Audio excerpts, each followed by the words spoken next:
El título del mensaje de hoy es ¿Cómo permitir la obra restauradora de Dios? El poder de Dios actúa para restauración del ser humano. El restaurar implica volver a nuevo, volver algo a su posición original.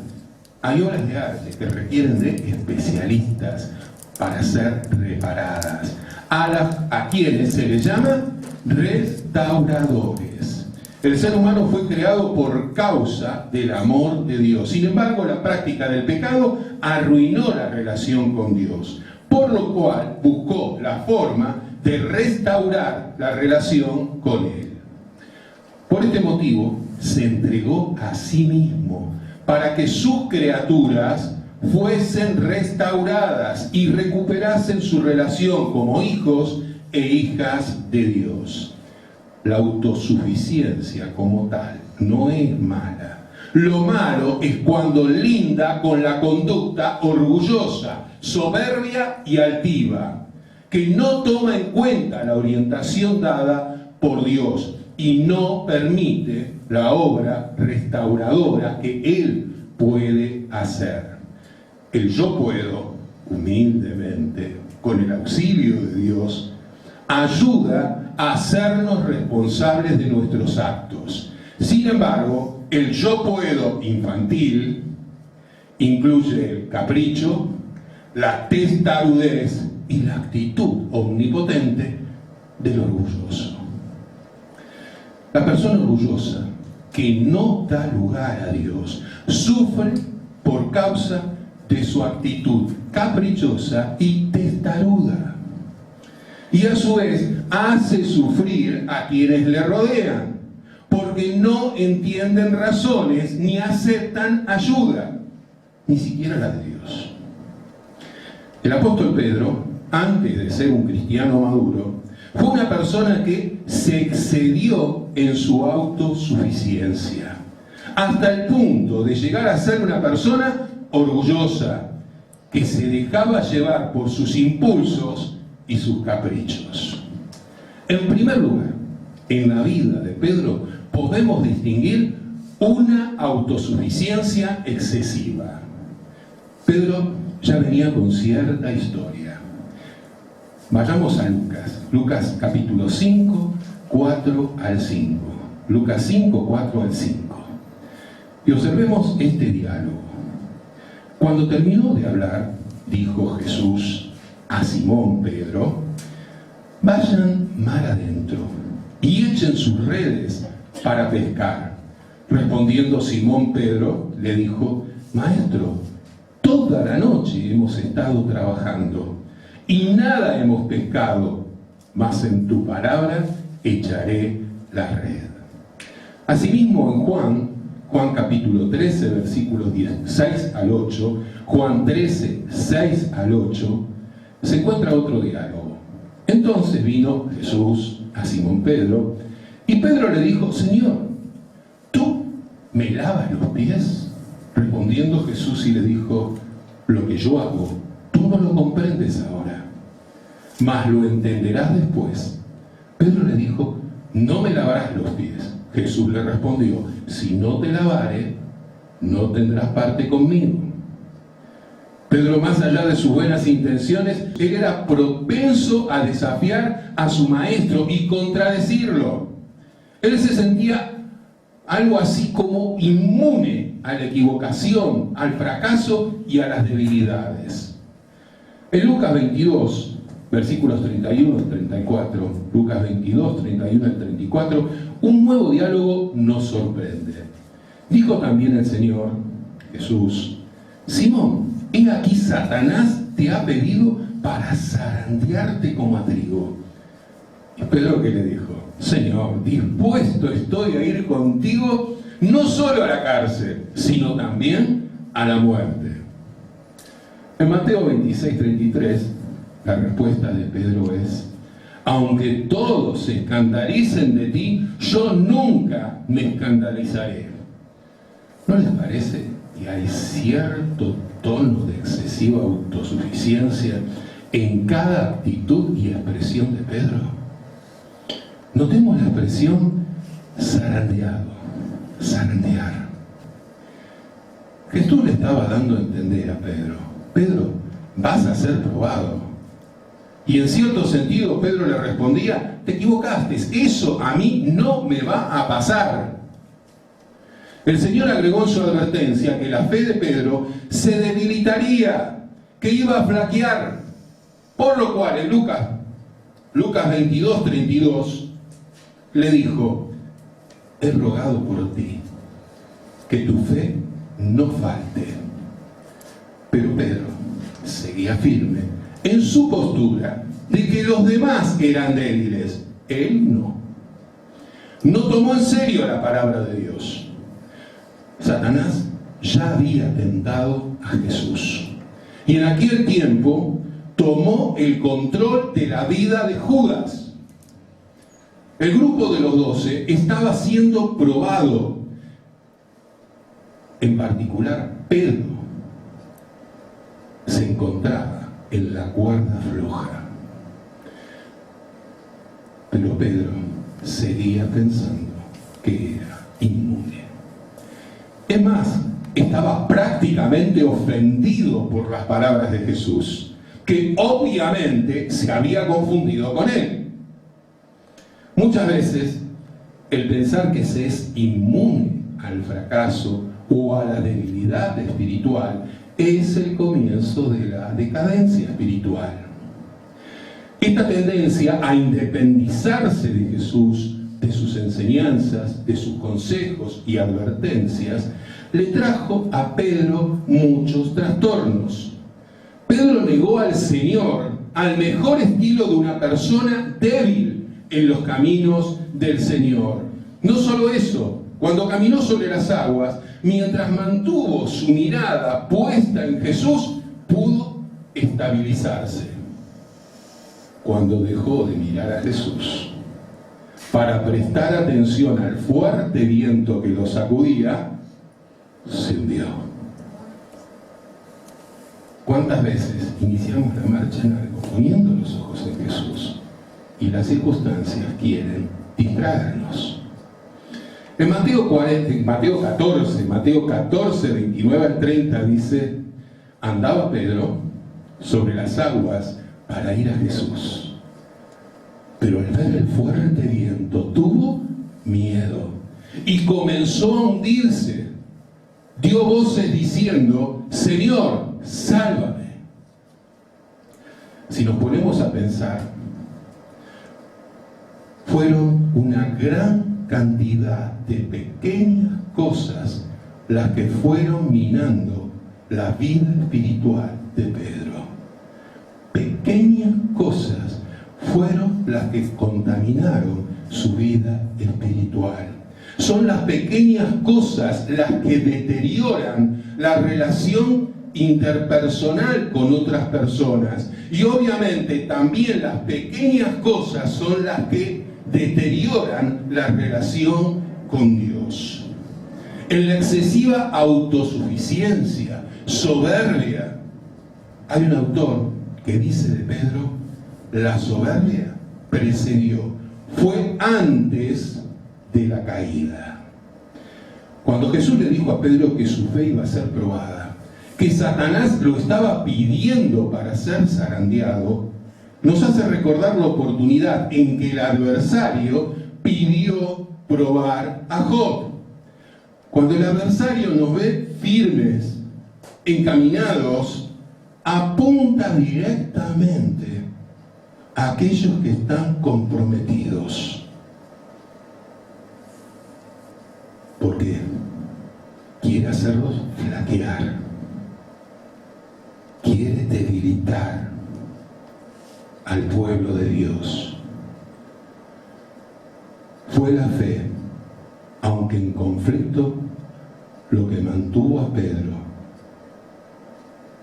relacionado con Dios. Es en el escudo de la fe donde se apagan los dardos de fuego del maligno, porque el maligno se especializa en sembrar dudas. ¿Alguna vez experimentaron dudas? ¿Cuántas veces nos invaden? Pero lo poco que recurrimos a la palabra de Dios y oramos. Y procuramos ver, de acuerdo a la orientación dada por Dios, las dudas se disipan. Pero es clave la relación con Dios, leyendo su palabra y orando a Él. Obviamente que Satanás se haría un festín con la soberbia de Pedro, porque esa autosuficiencia no dejaba en ese momento espacio para el obrar de Dios. Jesús sabía que la fe, la confianza y el amor harían en él la gran diferencia entre el trágico final de Judas y el mejor final en la historia de Pedro. Judas había decidido en su corazón ser instrumento de Satanás, y pudo más su amor al dinero y la envidia que el amor al Señor. Pedro tenía una chance. Un comentarista con relación a Pedro expresó: un hombre puede ser un mal músico y sin embargo estar apasionadamente enamorado de la música. Y compara la actitud de Pedro con esta frase: a pesar de sus debilidades y tropiezos, Pedro amaba profundamente a Jesús. Y esto hizo la diferencia en Pedro, cosa que no pasó con Judas.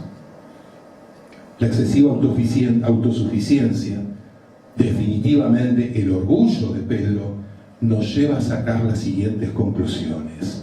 Se debe tomar en serio la palabra de Dios, las enseñanzas bíblicas, no solo en las promesas, sino también en las condiciones y advertencias. Es aconsejable orar, no solo por la vida espiritual de los demás, sino también por la propia vida, para fortalecer la fe, velando en oración, porque Satanás, como león rugiente, anda buscando a quien zarandear. Es clave confiar en Dios, en su poder, para que nuestras fuerzas se potencien. Es necesario recordar que las personas que aman a Dios y quieren consagrar su vida son un plato apetecible del enemigo. Se debe desechar conscientemente la conducta orgullosa, porque la soberbia entorpece el entendimiento y lleva poco a poco prescindir de Dios, alejarse de Dios. Y además es siempre necesario tener presente que Jesús tiene un cuidado especial por la vida espiritual de cada uno de sus hijos y de sus hijas, por lo cual hay que relacionarse cotidianamente con Él. En segundo lugar, en la vida de Pedro podemos distinguir una caída estrepitosa. Se dice que cuanto más se enaltece, más se pone en alto una persona, más grande es su caída. Algo parecido le sucedió a Pedro. La advertencia de Jesús tuvo su cumplimiento y Pedro se achicó como camiseta barata. Su valentía de golpe se transformó en una actitud cobarde. Sin embargo, antes de detenernos en la caída de Pedro, demos un vistazo a los puntos fuertes de su vida espiritual. En Mateo 16:16, fue capaz de afirmar su fe. Pedro allí respondió: tú eres el Cristo, se lo estaba diciendo a Jesús, tú eres el Cristo, el Hijo del Dios viviente. Fue una de las primeras declaraciones de fe claras y contundentes, y Pedro la tuvo. En Lucas 9:28 dice que Jesús tomó a Pedro, esta es otra instancia en la vida de Pedro, tomó a Pedro, a Juan y a Jacobo y subió al monte a orar. Por otro lado, en Mateo 26, 36 al 38, y entre los versículos 40 al 41 dice: entonces llegó Jesús con ellos a un lugar que se llamaba Getsemaní, y tomando a Pedro y a los dos hijos de Zebedeo, comenzó a entristecerse y a angustiarse en gran manera. Jesús les dijo: quédense aquí y velen conmigo en oración. Y dijo a Pedro: así que no han podido velar en oración conmigo una hora. Velen y oren para que no entren en tentación. El espíritu a la verdad está dispuesto, pero la carne es débil. Jesús sabía de lo genuino, de lo auténtico de la vida de Pedro, pero también también conocía sus debilidades. Él lo trató de tener cerca y alentarlo a las mejores prácticas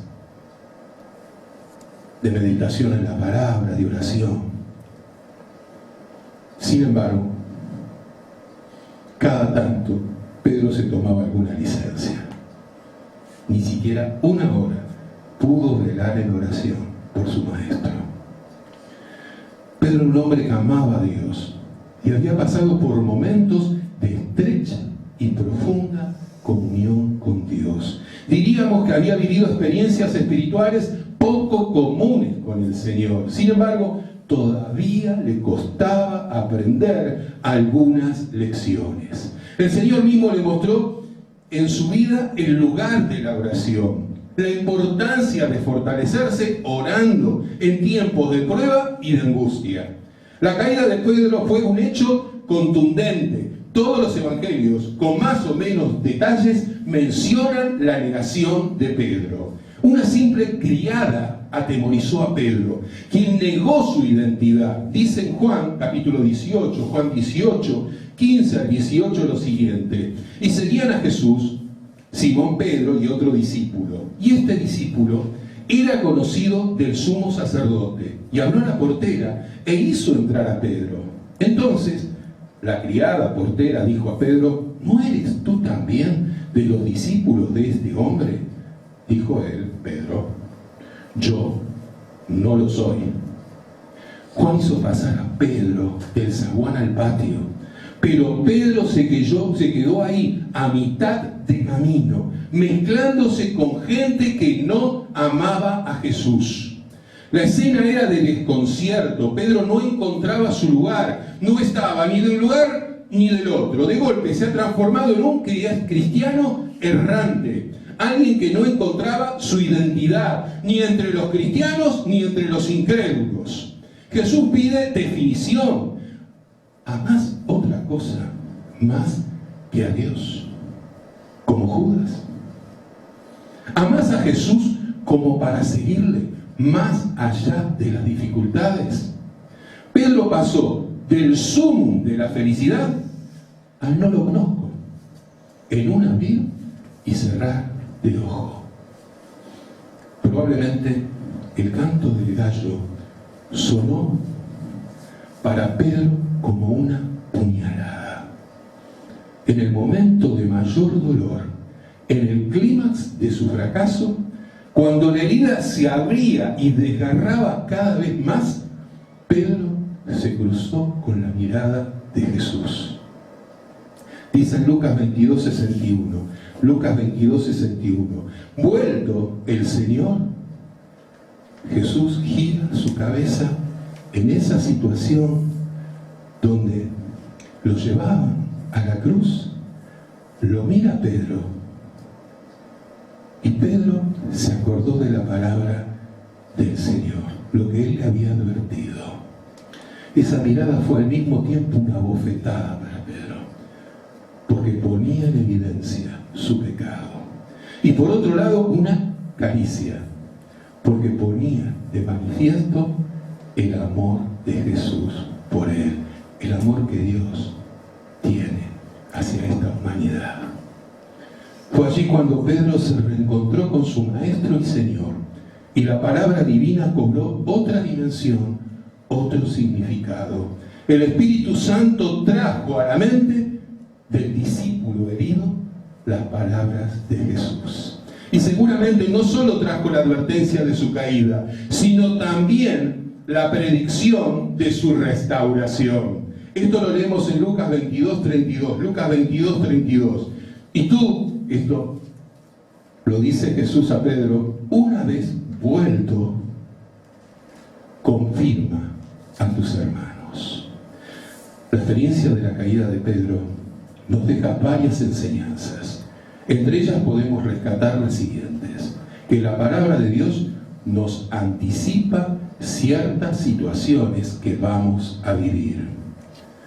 El riesgo de hacer relativas las enseñanzas de la Biblia, no tomando en cuenta sus advertencias. Vieron que hay gente que desprecia la enseñanza, que encuentra en la Biblia. No le da el significado y la autoridad que tiene.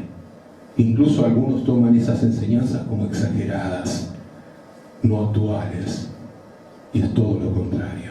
Asimismo, la conducta soberbia no deja lugar para el obrar de Dios. El cristiano que niega, la cristiana que niega su identidad espiritual, es un vagabundo que no es ni de aquí ni de allá.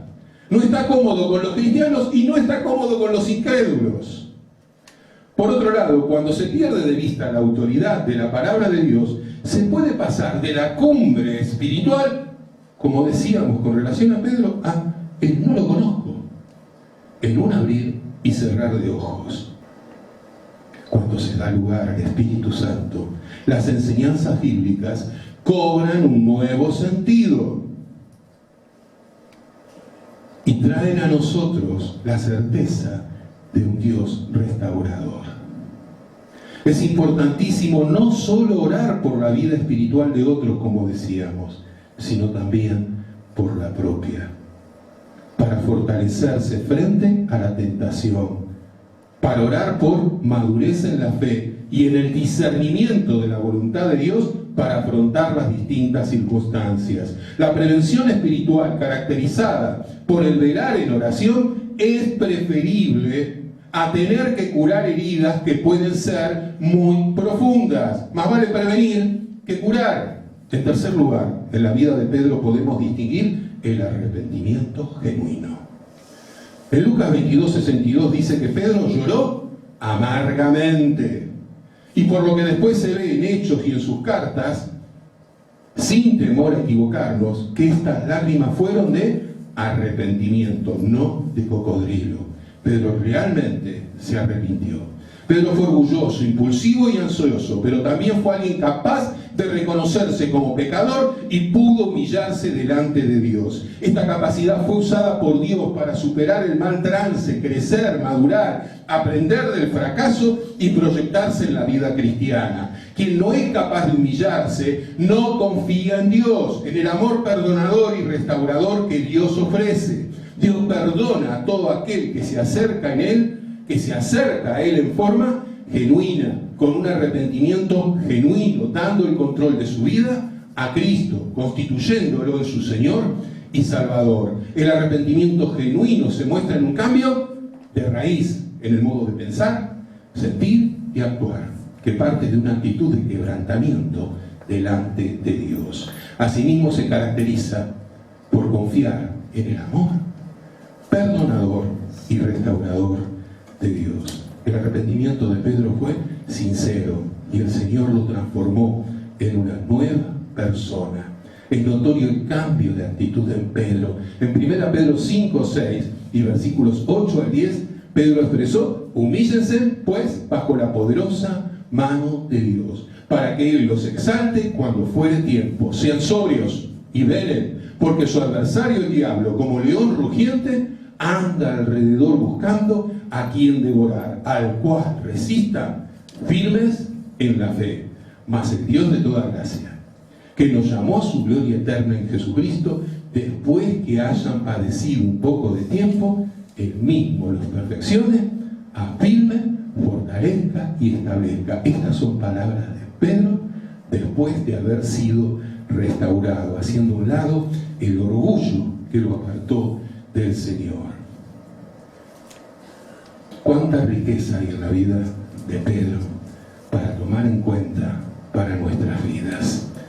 Vamos a orar a Dios pidiéndole que obre con poder sobre nuestras vidas y sobre aquellos que deseamos puedan retomar los caminos del Señor.